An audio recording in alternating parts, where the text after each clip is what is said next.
So I guess we'll just kind of welcome everyone and let you know that we're happy to be here this evening to talk a little bit about a project, a street project, which is much more than just a street project. And we'll get into those details here in a minute. But we've been having a conversation about this 36th Street corridor between MLK and Peoria for quite some time. So hopefully many of you have been a part of those conversations. And for those of you who have not, we'll kind of hit the highlights here a little bit, but really wanted to have this as a part of just talking about what the project is going to include, really how it's going to change the way that you currently experience 36th Street North, whether you're driving, walking, probably not riding a bike, maybe riding the bus. So we're going to kind of walk you through that. Councilor Hall Harper, we appreciate you kind of inviting us to be here and have this conversation. So I don't know if there's anything else you wanted to say, otherwise we'll just get into it.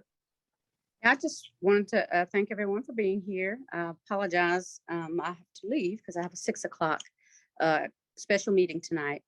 But I know that this is a long time coming, the 36th Street North Small Area Plan in the streetscaping and all the improvements that are coming. I felt that it was important before the work actually got started that we circle back around to the community and just kind of remind everyone about the process that was conducted for this plan and where we are today and how things will proceed from here on. And so thank everybody for being here. Thank Travis and his staff and NCOG and everyone over there that's been instrumental in doing all of this work so that we can see some improvements in the community. So please feel free to ask any questions that you have related to the plan as well as the next steps, because I believe that we should always engage as much as we possibly can when we're doing projects in neighborhoods. So thank you again. Thanks, Counselor. If you have questions or comments as we're kind of going through these slides, I think we have close to maybe 15, 20 slides. Feel free to submit those in the Q&A box. You should see that at the bottom of your screen. Rather than using the chat function, the Q&A works a little bit better. So submit anything there that you'd like us to kind of hold until the end of the presentation, and then we'll go through those and answer any of the questions that you all may have. I'm not alone tonight. You're going to hear me maybe talking a little bit more, but we've got Doug Helt, who's over our transportation design with the City of Tulsa, Susan Miller, the Director of Tulsa Planning Office. And then we have Elliot Stiles and Julie Graff. Elliot's also with the city on the construction side of things, construction manager.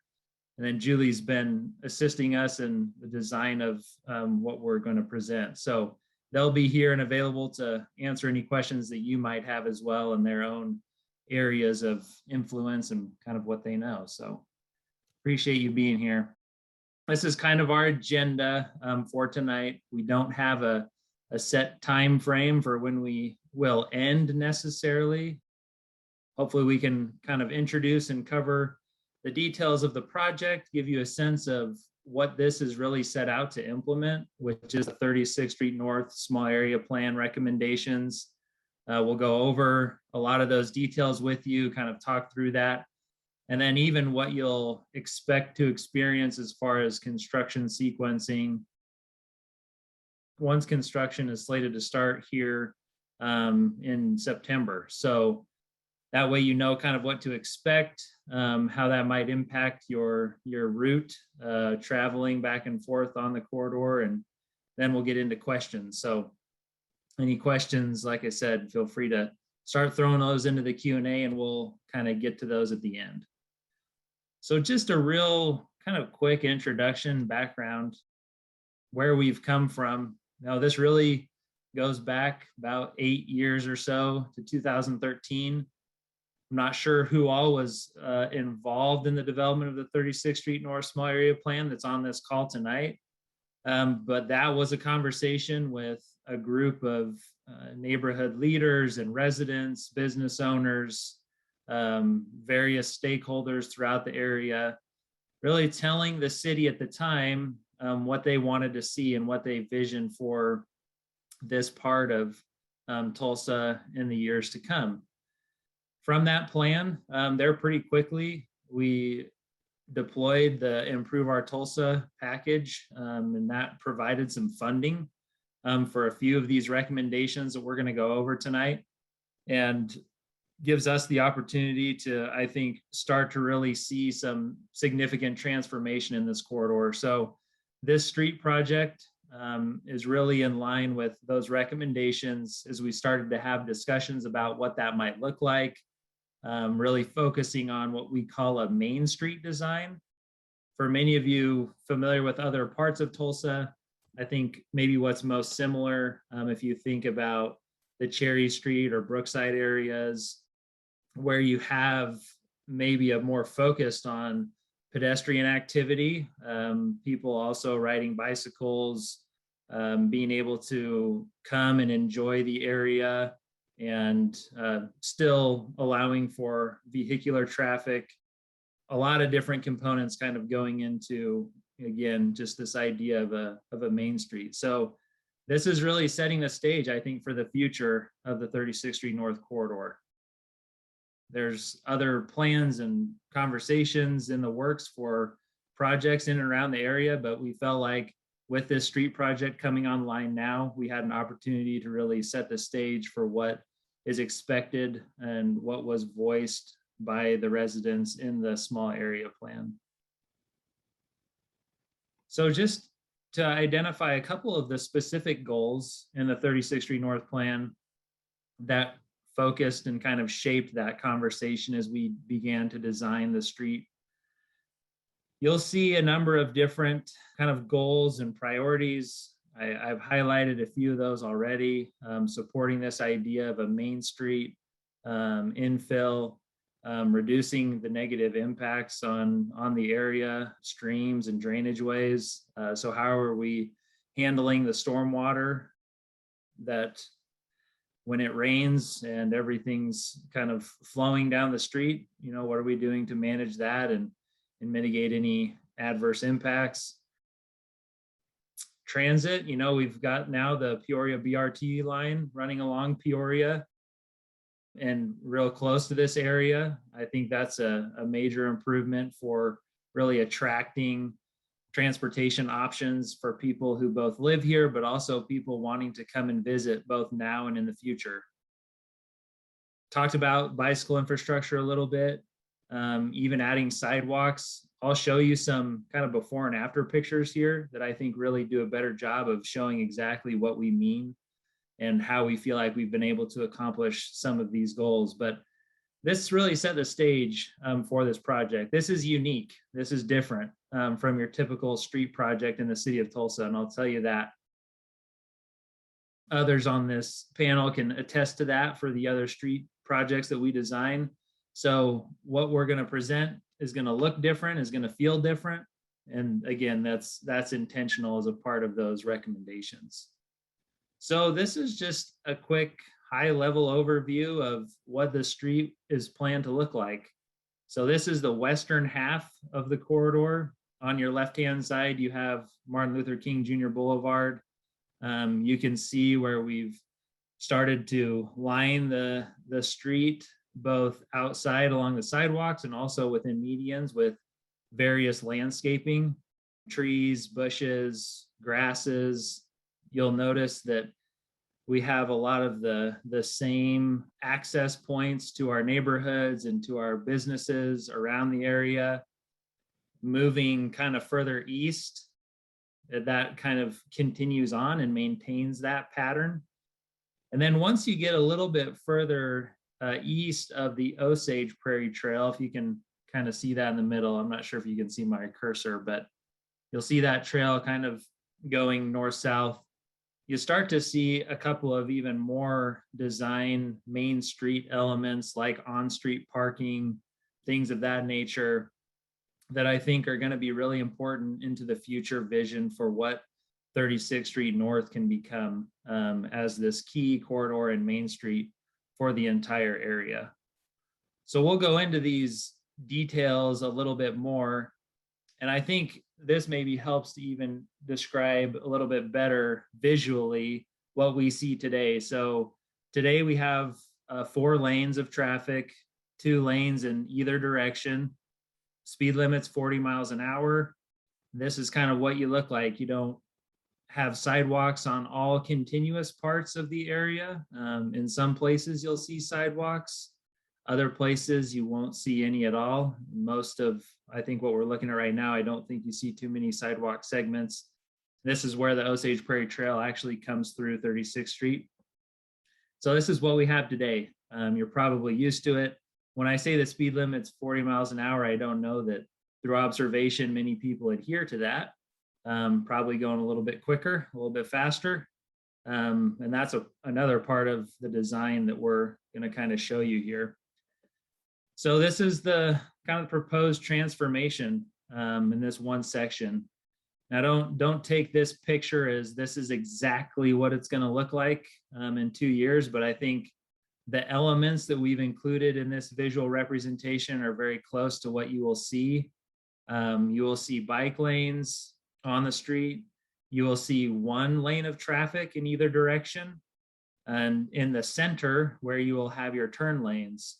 So that means where people were used to before, turning left and right, any kind of U-turn movement, all those kinds of things that you might see today will really be limited in the future and conducive to, I think, a Main Street environment where you want cars to slow down a little bit. You want to be more intentional about where vehicles are turning in and out of businesses and other properties so that pedestrians feel safe, so that bicyclists feel safe, and it still allows traffic to flow freely through the corridor. So this will be different, and you'll see, trees that will not only provide an aesthetic and a maybe visual beauty, but once they've reached their full maturity, they'll also provide shade and make it a nice, safe, convenient place to walk and to be. So this is, again, I think a good example of what we plan to see here in the next year and a half once construction is complete. And I'm happy to go back to these later on. I've got one more here. So this is another example at 36th Street North and the Peoria Avenue intersection, where you'll see all sorts of sidewalk. And in fact, I think this is a driveway into the convenience store there on the corner. Not as conducive to pedestrian safety and bicycles and just overall, it's a little bit more challenging for those navigating the area to know exactly where cars are coming and going. So that can be a challenge for what we're trying to really establish with this Main Street. So this is what we hope to see and what we plan to see, where you, again, not only have sidewalks, but those sidewalks are buffered with whether it's trees or with grass or some type of landscaping in between the street and the sidewalk where pedestrians will be. That adds to the safety component that makes people feel more comfortable when they're walking up and down these areas. And that's something that you'll see continuously throughout this corridor. So hopefully this gives you a better idea, a better sense of when we talk about Main Street, the types of elements that we've included in these designs and what you can really expect to see in the future, and kind of establishing how the area will continue to develop over time. Maybe a couple specific side notes here. Sidewalks, we're looking to be 8 feet wide. I think 8 feet's a great path for pedestrians. And then our bike lanes themselves are going to be about 5 feet wide. So we're really trying to hit on the nail that comfort and safety and convenience, so that we really drive a lot of the Main Street environment where we get people out and about and visiting now and into the future. I wanted to just cover a couple of items as far as what landscaping has been selected, because I think it's important to show there will be a lot of variety and color to the area. So it won't be all one type of tree or all one type of bush. Most of the trees I'm showing here on the screen now are what you would see in the fall time. That's really when we get most of our color in Oklahoma, during the fall on our trees. But during the spring and summer, they'll kind of be that luscious green and providing shade and things like that. So we'll have a variety. We hope to see that variety and show that to you here. These are kind of our large and medium trees that we've selected. And then here is our small trees and our ground cover. So similar, what we're going for here is adding that variety in color and just visually enhancing the corridor. So we've, I think, done our best to select things that will also be well maintained and healthy and, drought tolerant as much as they can be in the Oklahoma heat. As a part of this project, we've also identified 10 years of maintenance funding to be able to provide for the upkeep and care of landscaping in the area. And that's something that will allow these trees and bushes and other landscaping to really establish themselves and be able to maintain over time is our hope. So that's a really important part of any of the projects that the city does, and something that we're glad that we could find some funding to make sure that we have that maintenance question answered. So I'm going to switch gears a little bit and just briefly mention what you can expect from a construction sequencing standpoint. So these are kind of the stages that have been laid out. It's fairly straightforward. So starting here at the beginning of September, we'll be constructing the eastbound lane improvements. So eastbound lanes, that would be the southern portion of the lanes. And all traffic will be dedicated to those eastbound lanes. So the northern 2 lanes that you're familiar with today will be closed. And then they'll switch that once they've kind of completed construction on that end and basically flip, and the westbound lanes, the northern lanes will be opened up, and the, or did I say that backwards? Eastbound lanes of traffic closed. So it'll look like this. This is better. So stage 1 on the north, and I apologize if I am now confusing everyone, but on the north is where we'll have vehicular traffic moving back and forth. Southern lanes will be closed, and then that will be flipped in stage 2. All access to our existing neighborhood streets as well as businesses will remain open throughout construction. If there are issues with that, as well as other issues with construction activity, we can get you in touch with the right folks that will be supervising and managing the construction work itself. But wanted to just kind of give everybody a kind of general sense of what to expect once construction begins here. So hopefully you have lots of questions. And if you do, let's probably switch over here in a second to the Q&A. Anything that's not totally clear, you want to get some clarity on. Again, we've got a number of folks that are here tonight. So I've added our contact information here. One, so you kind of know who's on the call, but also for future reference if there's somebody that you need to reach out to. So I'm going to kind of open up the Q&A. All the panelists, if you click on Q&A, you can see the questions there. If I see a question that I don't know the answer to, I might just throw those over your way. So let me kind of get there a second. Looks like Mr. Burnett asks what the daily number of cars are on that. I have the incog traffic map pulled up on my screen. The most recent count on 36 towards Peoria has a count of 14,000. That was in 2016. In 2014, it was 10,900. In 2012, it was 8,800. So we're in a range of, I would say, between 9 and 14,000 So, to answer that question. so Doug, we were looking at those the other day, and can you, just for comparison, like compare that to a segment on Brookside or? Sure. Here, can I show my screen? Mm-hmm. Yep. I got it right here. It's real-time data. And what I'm showing everybody is online as well. This is the overall map for the city through INCOG's GIS system. So here is our 36th Street North is this. Can everybody see my little mouse move from right here on Martin Luther King all the way across over here to now this is Peoria? And so the traffic count right there there's the 14,000 number that I said. So if we go look at Brookside, so you can see, everybody can see over here on the side, a green dot is 5,000 to 15,000. A yellow dot's 15,000 to 30,000 cars.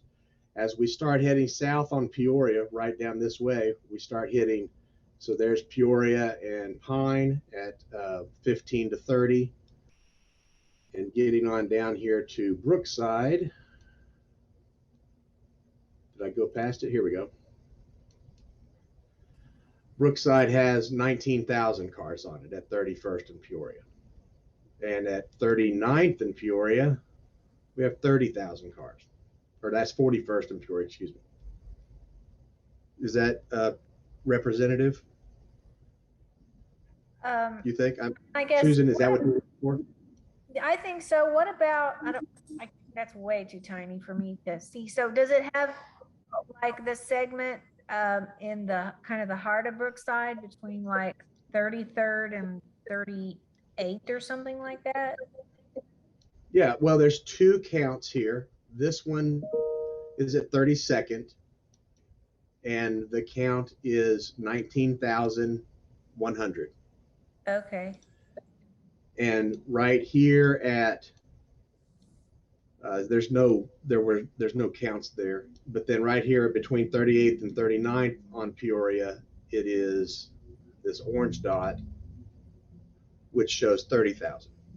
Okay. And I guess that's just what I wanted to illustrate, that, you know, there's a lot of pedestrians in Brookside, and there's a larger amount of trips, and, you know, it's not perfect, but that there some of those same elements.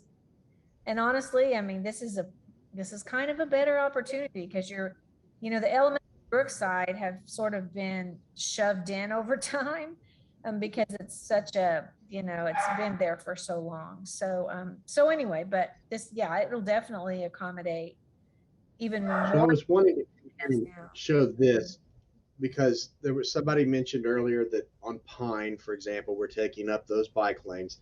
You can see right here that Pine has a higher number of traffic in a number of places.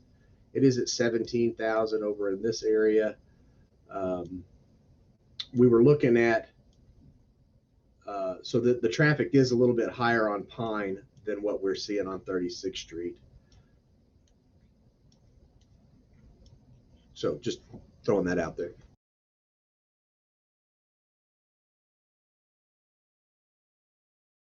So there's a question in here about maintenance and some issues on North Peoria with landscaping being poorly maintained.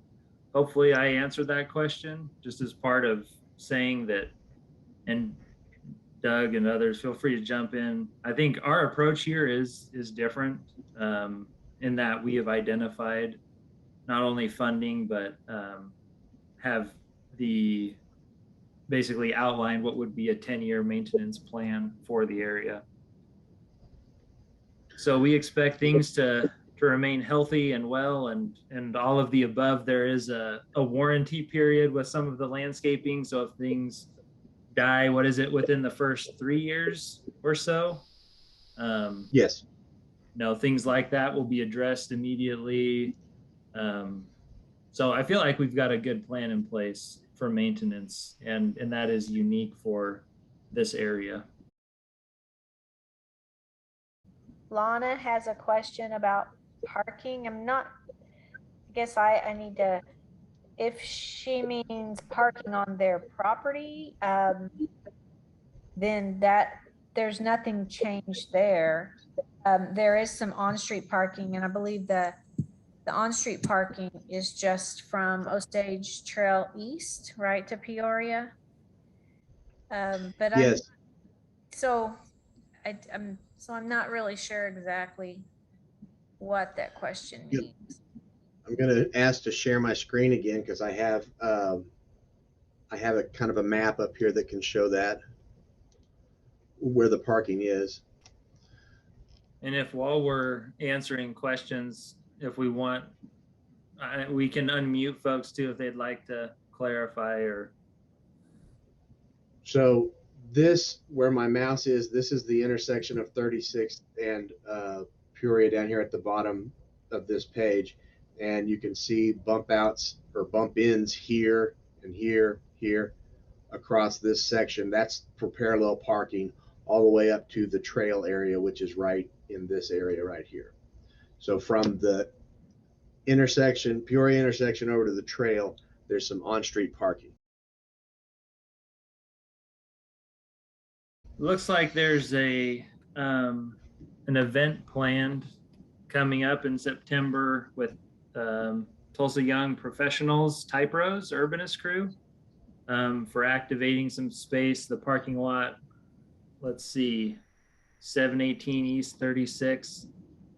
As far as how construction might affect that event and that space, really at this point, I think like I said, all access points will remain open.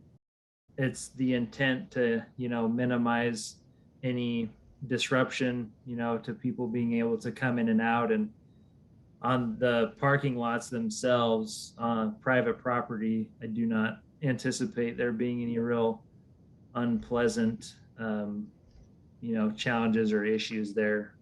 I don't know if anything comes to mind besides that, Doug or Elliot, that you could think to just suggest as far as how to maintain that as being a good experience when that gets underway.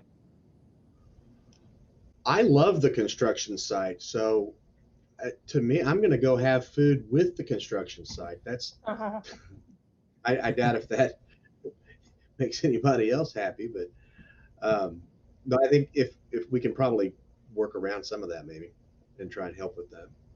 Yeah. And heard we do have a bus stop pull out planned for that exact location you're talking about. There is a pull out planned right on the north side of the 36th Street, just to the west of Peoria.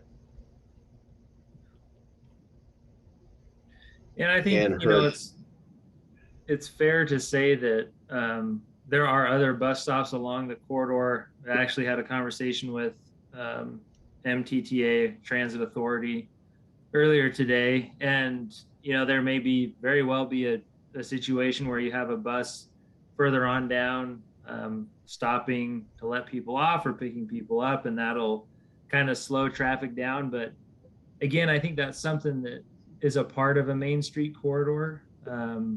Traffic will be stopping periodically as it's moving through the corridor, and really designed and intentional to be that way. So shouldn't be that it's holding up traffic for a long time, but I think as people pass through the corridor, there will be some minor slow and go throughout the day. So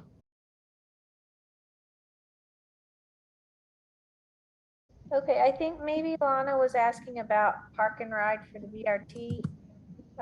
Maybe if that's related to her previous question. So there are no public parking lots proposed in this project, or any right now. And the BRT, as you know, is on Peoria, not on 36th Street.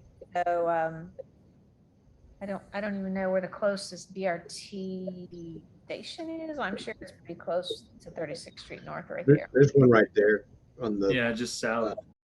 just south of that.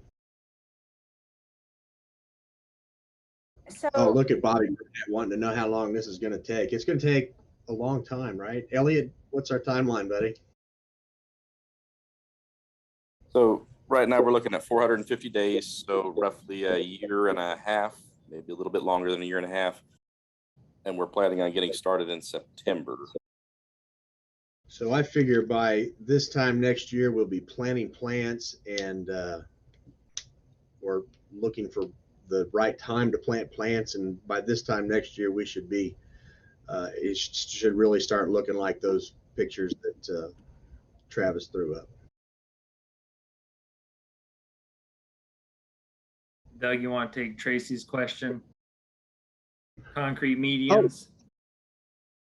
Well, they're sort of concrete. I mean, there's concrete, the curbing, and then it's got plantings in the middle of those. Is that right, Julie? It's grass and stuff? I need to pull up that Yeah, drawing. that's right. You're right, Doug. I think Elliot answered that in the chat. Yes, Oh, we'll okay. have curbed medians There- down the center of 36th Street. And then that's where we'll also have those street trees. It has some sort of fancy grass that Julie is putting in there. Yeah, it's buffalo sod, but it's supposed to get about 6 inches tall and have a really pretty wispy look, but it doesn't need to be mowed as often as regular sod, so it should work really well there. And I think that speaks to the maintenance, one of the maintenance questions earlier on as well. I'm really trying to be intentional about the different plants and things that we've selected. So Mr. Khan, I do not believe that we're going to be, I think that we're not going to be affecting any of your gas pumps and shouldn't be affecting your operations. I think that we will have some signs out there that will show your business accesses. It'll be those little blue signs that you've seen on the out on projects. And so we'll be able to exactly show cars where to get into your business. So I hope that answers your question. Mr. Burnett, there should be, there's been a series of new lights installed on the street already through PSO. I think we've increased it. I have not personally been there to see the increase in lighting, but it's my understanding that the lights are a lot better now than they were just a few months ago. So hopefully it'll be it's already a better well-lit corridor, and then with the sidewalks and everything there, it'll just hopefully all go good. Murtis, I would probably need to know more about what your question is about the mailbox access. So I'm familiar with your property, and so this is, we spoke a while ago about the right of way that the city had contacted you to acquire from your property. So this is really the purpose of that. I don't know if you're talking about the piece of your property that does come up to 36th Street North, and maybe your mailbox is there. I'm not sure.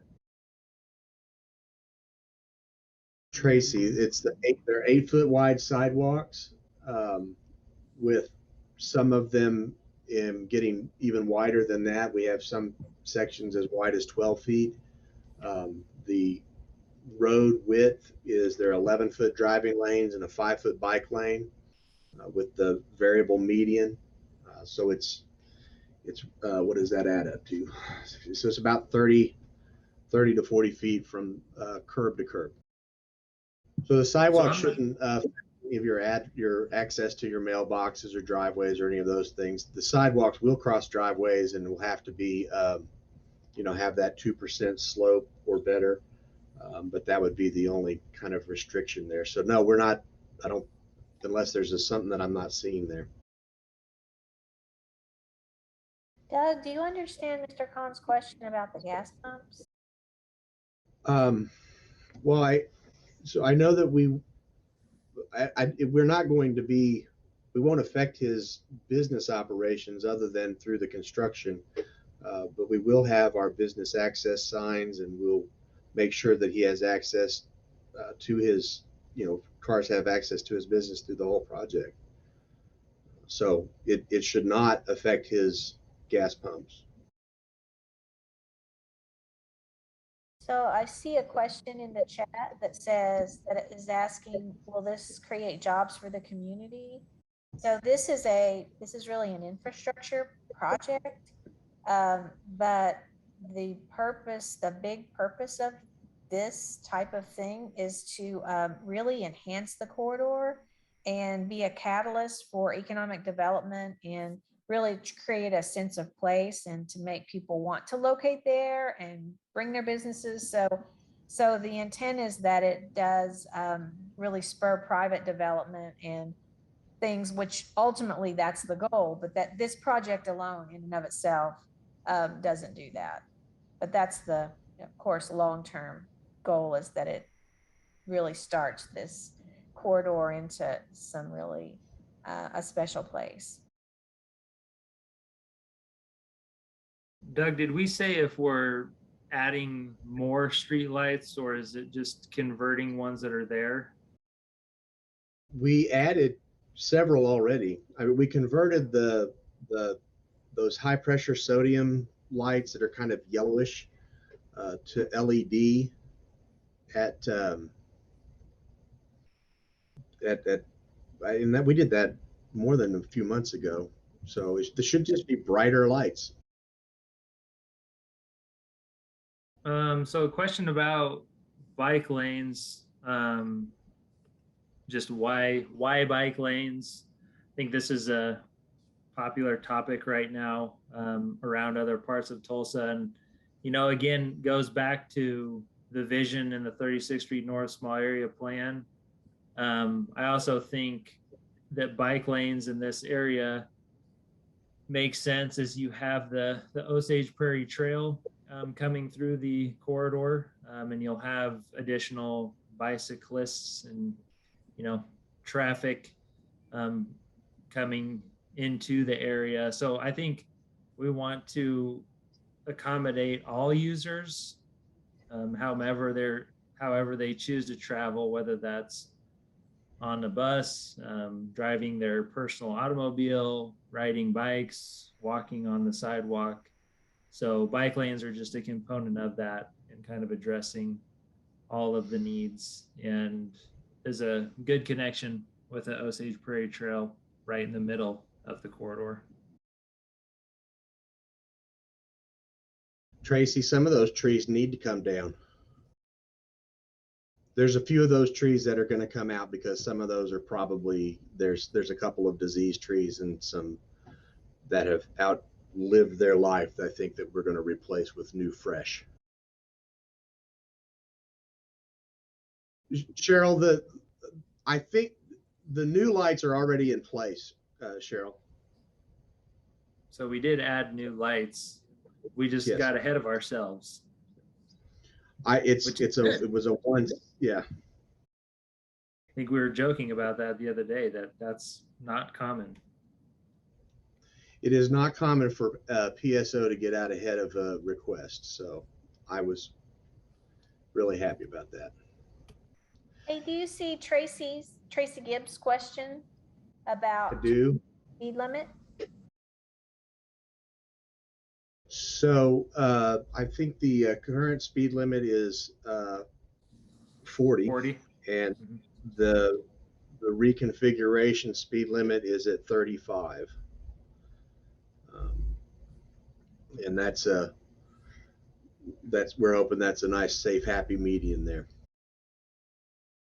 And one of the things that happens for those of you who've traveled, and again, keep using the examples of Brookside and Cherry Street, but when you have narrower lanes, smaller lanes, you've got trees, you have people, you kind of have all of those things going on, is that naturally tends to slow people down. We refer to it as visual friction. So you're noticing all of this and kind of slowing down Whereas right now, I think that partly plays into why I joke about people likely not going the speed limit, probably going a little bit faster because it's pretty open and without any of that kind of visual friction. So I think hopefully that'll be an easy change that we'll see with traffic patterns.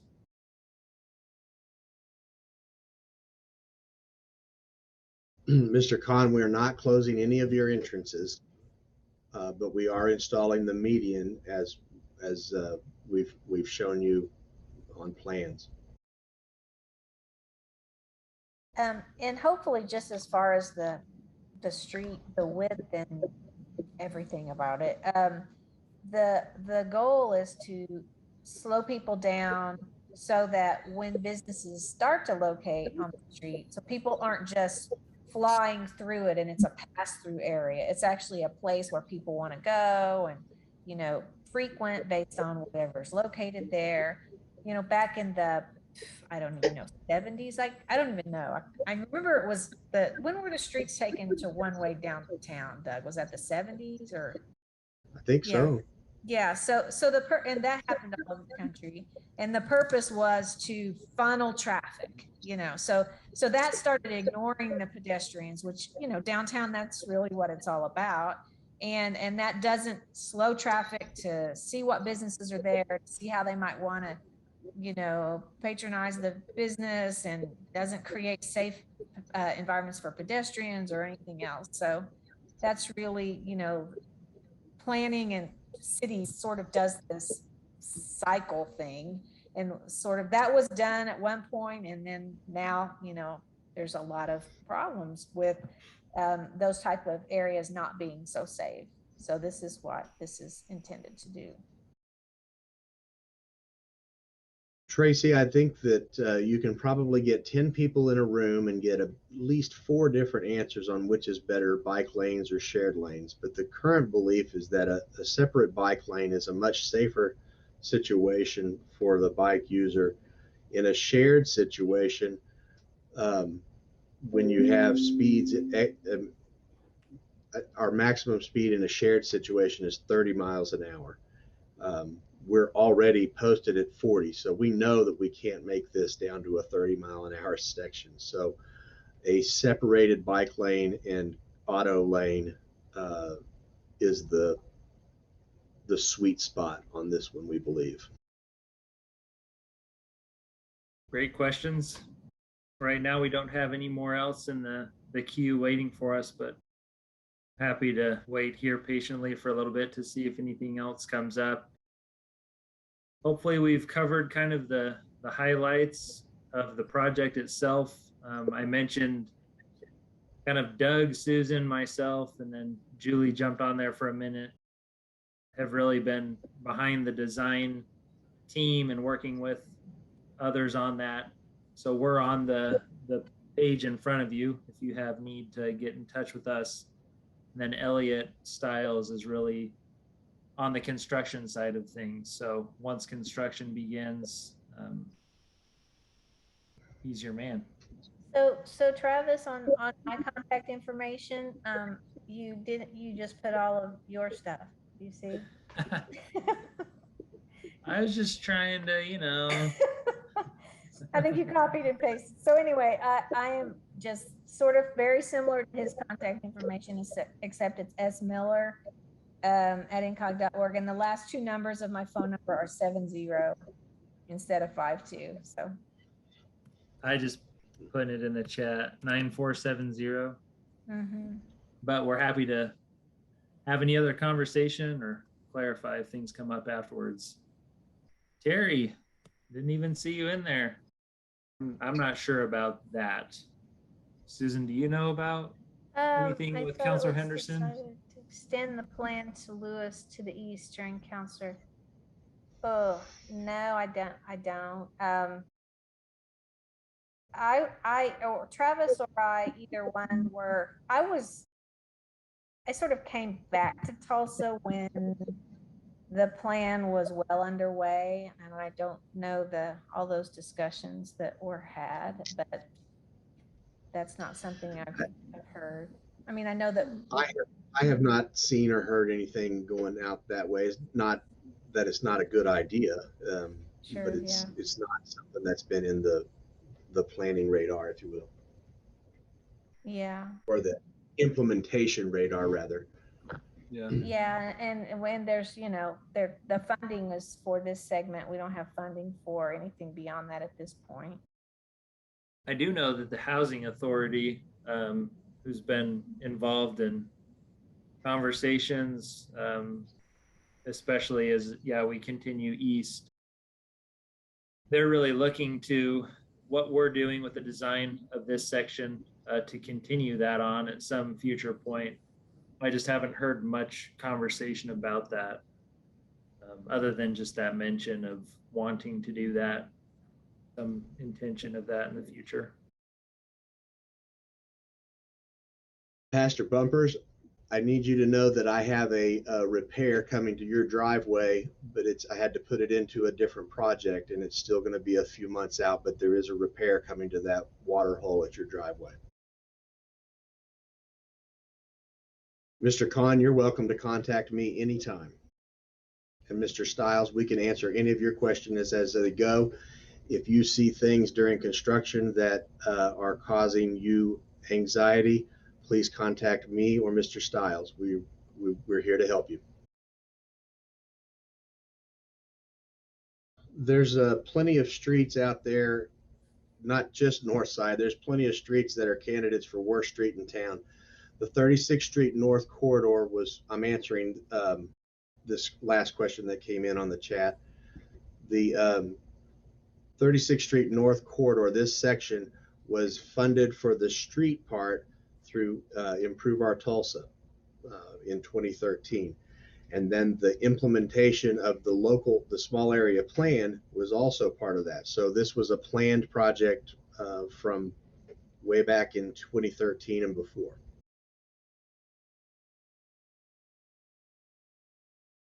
I don't know if it's fully back online yet. One of the things I use quite often is improveourtulsa.com. There's an interactive map there, and it shows all of the Improve Our Tulsa 1 and 2 projects that are planned, in progress around the city, and you can see on there what all streets we have funding for in terms of capital projects. There's a couple people with their hands raised. Right. I'm going to go to Terry. I was just going to share real quick. I just happened to be sitting over here across from the Boomtown development strip of homes that they just built over here on North Birmingham, with brought to mind to ask that question about the connectivity to 36th Street coming east, possibly to Lewis beyond Peoria. I think there's well planned to build 5 more houses just the other side of this creek here. But again, just in terms of thinking about new construction, connectivity to homeowners and traffic count, and creating density, I'm thinking that's probably where the counselor had to head off to. So anyway, I just thought I would share that with the group sitting somewhere singing what we're anticipating to come to 36th Street happening kind of right now over here on Birmingham. If you're in the area, you're more than welcome to join. Thanks, Terry. You bet. So there's a question in the chat about anything else being built on 36th Street besides the street, assuming we're talking about all of the other improvements to the street with the landscaping, the crosswalks, lighting. I'll mention that there are going to be about 10 benches that will be installed as well. And then beyond that, development projects.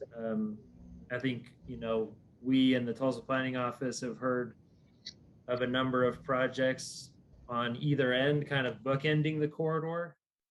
One being the Tulsa Housing Authority with Comanche, and then the other on the west end over by MLK, private development for a boutique hotel and some mixed uses as well. So I think there's a lot of activity and plans for the entire area, not just the 36th Street corridor, but the plan really identified the 36th Street as kind of, again, that main street and core of all of those uses coming together with a commercial and surrounded with a residential and other things like that. So So Elliot answered in the chat. He also mentioned sidewalks, on-street parking, rapid flash beacons at the two pedestrian crossings. So if you pull up the Improve Our Tulsa website that I was telling you about, there is an interactive map here. And there's an awful lot of projects around this area that are funded through Improve Our Tulsa 2 that are on the 3 to 5 year future, and even some even a little closer than that. So I would encourage everybody to go look at those things. So Mr. Khan, as of right now, the plan is still as I showed you several months ago, and it is going to reduce your access in the eastbound direction. I've got a question about the Comanche apartment residents in that project. Don't have much information on hand about any of the development activity other than just the street project we're talking about tonight. We can certainly get you in touch with probably Jeff Hall at the Tulsa Housing Authority would be your best contact there. And once I get to it, I will drop his email contact in the chat as well. You see Mitch's question on the intersection. I think it does include all four corners of that intersection. It doesn't just stop on the, on the west side there of Peoria. So here's the signal plan for it, which is just a bunch of engineering goop to show you that we're hitting all four corners with directional ramps, ped buttons, the whole works. We have a flashing beacon. This is the flashing beacon plan.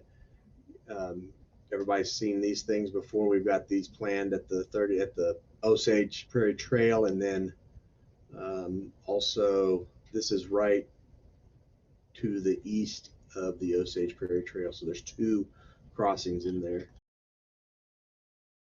Did that answer your question, Mitch, or do you want a better drawing that I'm still digging for? You that's perfect. Oh, Mitch, don't make it go to, I won't let it go to my head. Well, is there anything else we're missing? Just real quick, Terry asked a question about just input involvement from some specific organizations, but in general. So I know I'm not familiar with all of those groups by name, but we have had a number of conversations, especially with Crossover, their involvement with the Phoenix Development Council with Tracy, and others, I would assume, participating in those conversations. We've had a number of kind of meetings in the past, but I think a lot of involvement with a small area plan as well. At this point, that's kind of where we're at with the project, and feeling like we're on the right track for implementing what was identified as part of that process. So please let us know if you feel otherwise. Well, I think that's it. Unless there's anything else that is going to come through the chat. Again, we are available. You can reach out to us at any point in time. So we will be happy to answer your questions then, and willing to, talk in whatever way. Myself, Susan, Doug, Elliot. I will just for one last time put that slide back up there since we took it down, so you can have it in case you need it. There you go. otherwise, appreciate everybody joining us. No, Councilor Hall Harper had to jump off a little early, but thanks for being here and have a good night.